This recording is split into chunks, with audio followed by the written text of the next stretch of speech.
a prayer for Canada to remain always a place of peace and happiness.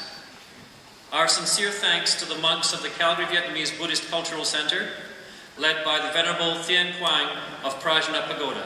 Thank you for your blessing of hope.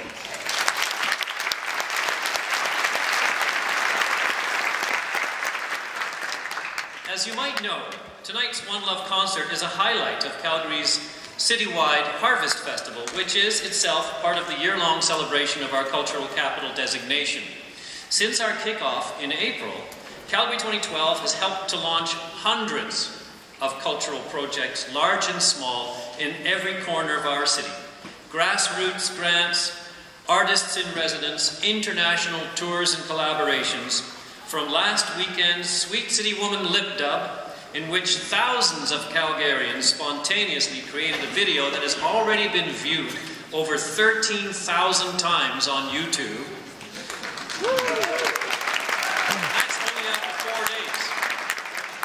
And to tonight's multicultural celebration of compassion.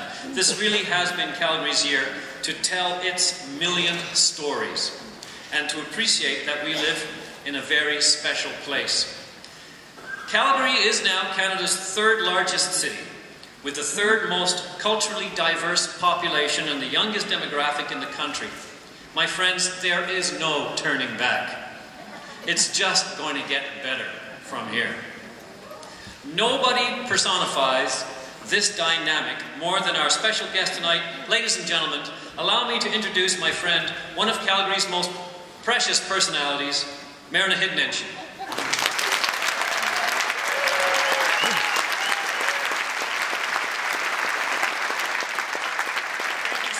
Thank you so much, Michael.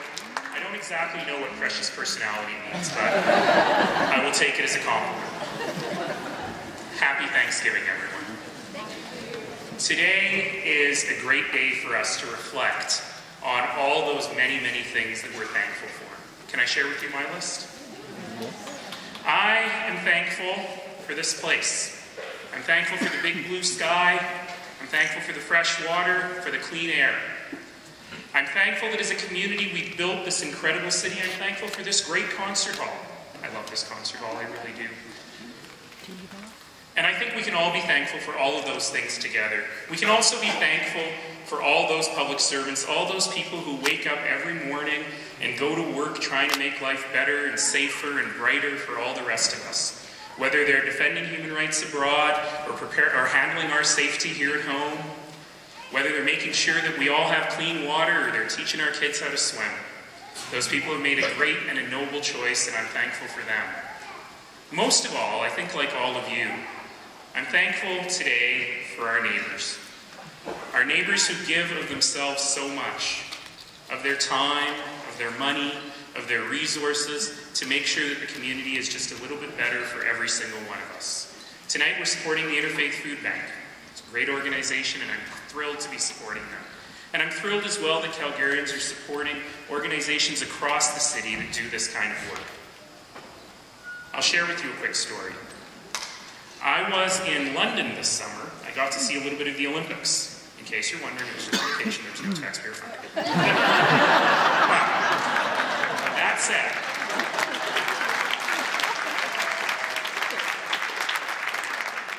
That said, while I was there, I was really struck by the number of volunteers. You know, I love London. London is a wonderful city that I really saw at its very best this summer.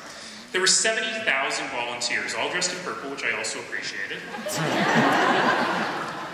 And so I wanted to learn a little more about why they were so happy, because, you know, Londoners aren't usually known to be really happy all the time. And so, because I was on vacation, I did typically what you do on vacation, so I sought out the mayor of London, and I asked him. And I learned something. I learned that there were 70,000 volunteers, of whom 40% had never volunteered for anything before. And I thought to myself, well, that's interesting. I think it would be impossible to find a group of any size in Calgary where 40% had never volunteered for anything before. And so I dug a little bit and I kept digging and figured out what was really going on, and I learned something. I learned that the Olympics were largely a ruse. It wasn't really about the sport. It was about a city and a country that had said, you know, we're this city where people have come from all over the world and people don't feel part of the community. So we're going to use this sporting event as an opportunity to make people feel proud of where they live.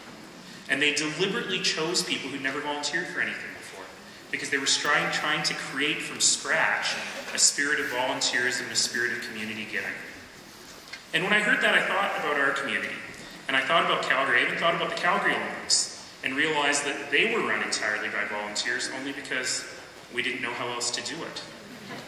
Because in this community, we've already built that. We've already built a community that looks after one another, that looks after all of us. And I think that that is probably the biggest thing that we have to be thankful for. 2 days ago, I was in this very hall welcoming a group of new Canadians at their citizenship ceremony. And I remember telling them a story, and I won't tell you the whole story now because we got a concert to get to. But it was a story about my time at the 100th anniversary of Canon School in downtown Calgary. That school has 240 students from 61 countries. They speak 42 different languages at home. And when you listen to those kids, and you listen to their stories, they're horrible. Stories of war, of degradation, of poverty, of violence so horrific none of us can imagine it, let alone a child. And it was easy to look at those kids in their matching t-shirts celebrating the 100th anniversary of their school and to feel a great sense of despair for the world. And you know what? I didn't. Instead of feeling a sense of despair, I felt a great sense of gratitude.